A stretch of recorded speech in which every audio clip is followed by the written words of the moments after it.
বিষয়ে একটু সাবধান থাকুন। সঞ্চয় আজ কিছুটা কম হতে পারে বা সঞ্চিত অর্থের নাশ হতে পারে। আজ ধনসংগ্রহের জন্য স্ট্রাগল অনেকটাই বাড়বে। আজ আপনার দেয়া প্রতিশ্রুতি ভঙ্গ হতে পারে। পরিবারে কোনো ভুল ত্রুটি আজকে আপনার দিক থেকে হয়ে যেতে পারে। কোনো কারুর সাথে কোনো গুরুত্বপূর্ণ বিষয়কে নিয়ে বৈঠক হতে পারে, যেটাতে আপনার অনেক ভুল ত্রুটিকে শোধরানোর সুযোগ মিলতে পারে। মুক্ত মনে সেগুলোকে গ্রহণ করে এগিয়ে চলুন। জীবন বেটার হতে দেখা দেবে। কেরিয়ার ও প্রফেশন, কর্মক্ষেত্রেও কেরিয়ারে আজ মিশ্রিত প্রভাব দেখা দেবে। আজকে ওঠানামার মধ্যে দিয়ে যেতে হবে। দূরদৃষ্টিতার অভাব থাকতে পারে নিজের কর্মকে নিয়ে। জবে আজ পরিবেশকে নিজের সাপোর্টিভ করে নিতে হবে।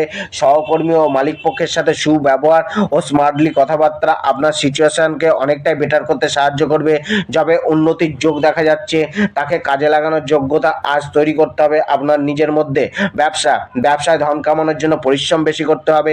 মানসিক চাপ বাড়বে। ব্যবসার উদ্দেশ্যে কিছুটা অর্থ লাগাতে হতে পারে। মীন রাশি, আজ পারফেক্ট